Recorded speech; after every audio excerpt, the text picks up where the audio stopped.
প্রতিদিন প্রত্যেকটা সময় প্রত্যেকটা মুহূর্ত আমরা সবাই যেন অনেক অনেক অনেক ভালো সময় পার করতে পারি আর দুনিয়ার চাইতে দিনের কাজ যেন অনেক বেশি বেশি করতে পারি মহান আল্লাহর কাছে সে প্রার্থনা করেই শুরু করছি আজকের ব্লগ ভিডিও। আসসালামু আলাইকুম আমার প্রিয় আপু ভাইয়ারা, সবাই কেমন আছেন? আশা করি আল্লাহর রহমতে ভালো আছেন, সুস্থ আছেন। এই যে আমার বাড়ির সামনের দিকে কত সুন্দর একটা কুমড়ো গাছ হয়েছে। এই গাছটা কিছুদিন আগে কিন্তু খুব ছোট ছিল, যদিও যত্ন করছিলাম, পানি দিচ্ছিলাম, খুব একটা ভালো হচ্ছিল না আর বড় হচ্ছিল না। যেমনি দুই একদিনের বৃষ্টি পেয়েছে অমনি আল্লাহর রহমতের বৃষ্টি পেয়ে একদম খুব দ্রুত তরতাজা হয়ে উঠে যেতে লেগেছে। আলহামদুলিল্লাহ, গাছটা দেখে খুব ভালো লাগে।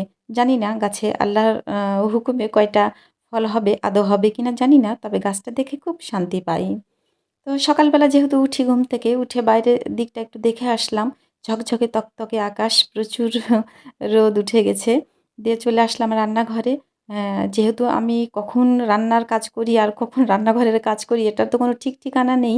তাই তো রান্নাঘরটা পরিষ্কার পরিচ্ছন্ন, বিশেষ করে গ্যাসের চুলাটা একদমই পরিষ্কার নেই। তাই তো ভাবলাম যে রান্না শুরুর আগেই সকাল সকালে একটু গ্যাসের চুলাটা হালকা পাতলাভাবে পরিষ্কার করে নিই। তো এই তো পরিষ্কার করে নিলাম। আর পরিষ্কার পরিচ্ছন্ন করে যদি একটু রান্নাবান্না করা যায় তাহলে কিন্তু মনটার মধ্যে বেশ ভালো লাগে। তবে আজকে শুধু গ্যাসের চুলা না, গ্যাসের চুলা পরিষ্কার করব, এই সিঙ্কটা পরিষ্কার করব। এখানে কিছু থালা বাসন জমা হয়ে আছে রাত্রের। আমি আসলে রাত্রে এগুলো পরিষ্কার পরিচ্ছন্ন করি না। তবে একেবারেই করি না রাত্রে তা নয়। কখনো, কখনো ভালো লাগলে রাত্রে পরিষ্কার পরিচ্ছন্ন করে রাখি। তো বেশিরভাগই সকালে করি। করে নিলাম, নিয়ে সিঙ্কটাও পরিষ্কার করলাম।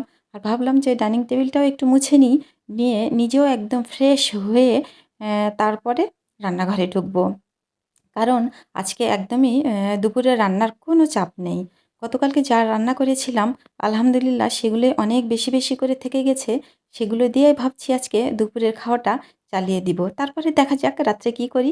তো এখানে বেশ কিছু ডাল ছিল, কয়েক রকমের ডাল ছিল আমার রান্না করা।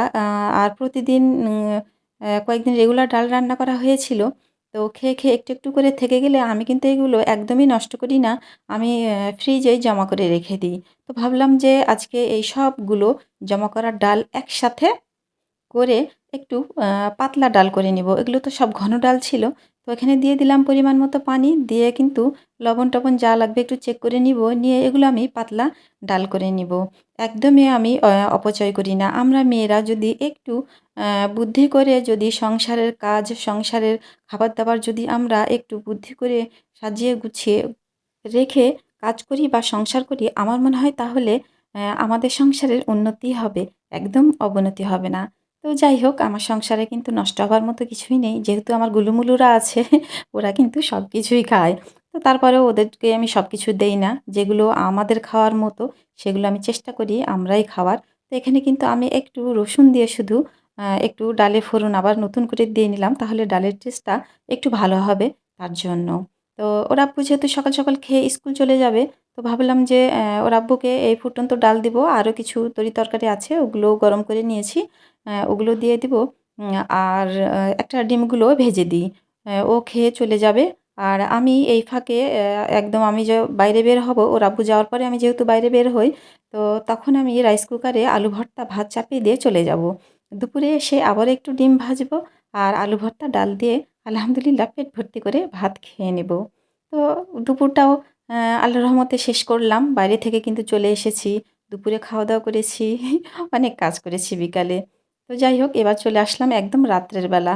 তো কিছুদিন আগেই জুবের আমাকে বলেছিল ও পোলাও অথবা বিরিয়ানি যেকোনো একটা কিছু ও খাবে।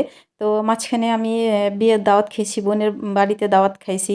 এজন্য কিন্তু আমি আর পোলাও, বিরিয়ানি কোনো কিছুই করিনি। যে দাওয়াত তো খেলামই, ভালো, ভালো খাবার খাওয়া হয়েছে। আবার বাড়িতে করব, তো করি নাই। কিন্তু উম এখন কয়েকদিন মাঝখানে গ্যাপ গেল। আর তারপরেও আজকে যেহেতু আমি দুপুরে রান্না করিনি, তাই তো ভাবলাম যে জুবাইরকে কিছু না বলেই আজকে আমি বিরিয়ানিটা করব। তো আ ফ্রিজে আসলে মাংস-টাংস তেমন ছিল না। আর কখনো না কখনো হয়তো কিছু একটু রেখে দিই, দেখা যায় যে মনে থাকলো না বা ওইভাবে হয়তো দেখা হলো না। তখন খুঁজতে গেলে কিছু না কিছু বের হয়। তো এটা আমি যেহেতু সন্ধ্যার পরে রান্নাটা করছি, তো আমি কিন্তু সন্ধ্যার আগেই ফ্রিজটা খুলে একটু খুঁজে দেখেছিলাম যে কিছু আছে কিনা। তো তো আলহামদুলিল্লাহ জিহ্বা, জীবন এগুলো একটু আমার থেকেই গিয়েছিল। তো ওটাই আমি বের করে কিন্তু ভিজিয়ে একদম প্রেশারে কিন্তু রান্না করে রেখে দিয়েছি মাগরিবের আগেই। আর এটা আমি মাগরিবের নামাজ পড়ে তারপরে চলে এসেছি বিরিয়ানিটা করতে। আর জুবাই যেহেতু বিকালবেলা ছিল না, ও বাইরে প্রাইভেটে গিয়েছিল, বাইরে ঘুরতে গেছিল। ও কিন্তু জানে না। আর সন্ধ্যার পরেও ওর একটা প্রাইভেট আছে।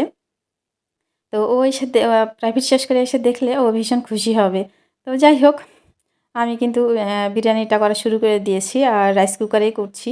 রাইস কুকারে করতে আমার কিন্তু বেশ ভালোই লাগে। বিরিয়ানি, পোলাও যেটাই হোক। আর আলহামদুলিল্লাহ ভালো হয়। কিন্তু তারপরেও কেন জানি এই বিরিয়ানি, পোলাও এগুলো করতে গেলে আমার একটু ভয়, ভয় লাগে। মনে হয় যে এই তো খুব সুন্দর পারফেক্ট হবে না। আমার ছেলে খেয়ে বলবে, "আম্মু এটা একটু কম হয়েছে কি, একটু নরম হয়েছে কি, একটু শক্ত হয়েছে?" আমার খালি এইরকমই মনে হয়। তো তারপরেও অনেক ভয়, ভয় করে আল্লাহর নাম নিয়ে কিন্তু আমি রান্নাবান্না শুরু করে দিয়েছি। তো আলহামদুলিল্লাহ একদমই সুন্দর পারফেক্ট হয়েছিল। তবে মাংসের পরিমাণটা কেন যেন আমার মনে হচ্ছিল যে আরেকটু হলে বেশি ভালো হতো। তো আলহামদুলিল্লাহ সমস্যা হয়নি। আমরা ৩ জন মানুষ আ খেয়ে নিয়েছি একদম পেট ভর্তি করে। তো আজকে আসলে সেরকমভাবে অন্য কোনো রেসিপি আর করি নাই, যেহেতু রান্নাবান্নাই করি নাই। আ আর আমি প্রতিদিন যেটা করি সেটাই যেহেতু আমি শেয়ার করি। তো এইটা করেছিলাম, এটাই আমি শেয়ার করলাম। আমি ভিডিওর জন্য স্পেশালিভাবে কোনো কিছু করার সময় সুযোগ কোনোটাই আমি পাই না। আর আগে চাইতে এখন যেহেতু একটু বেশি ব্যস্ত হয়ে গেছি। তো যাই হোক, ব্যস্ততার মধ্যে কষ্ট হলেও বেশ ভালো সময় কাটছে। বাজে চিন্তাভাবনা মাথায় আসার কোনো সুযোগ নেই। তো এখানে সালাদ করে নিয়েছি। টমেটো আর শসা, লেবু নিয়েছি। নিয়ে একদম মা ছেলে খেতে বসে গেছি। ওর আব্বুকে বললাম, তো ওর আব্বু বলল, "একটু পরে খাবো।" তো আমরা খেতে বসে গেছি, দেখি ও খেতে চলে আসলো। তো ওকেও দিয়ে দিয়েছি, ওর আব্বুও খাচ্ছে। তো যাই হোক, আজকের ভিডিওটা এই পর্যন্তই। সবাই ভালো থাকবেন, সুস্থ থাকবেন। ফিরে আসবো আগামীতে নতুন কোনো ব্লগ ভিডিও নিয়ে। আল্লাহ হাফেজ।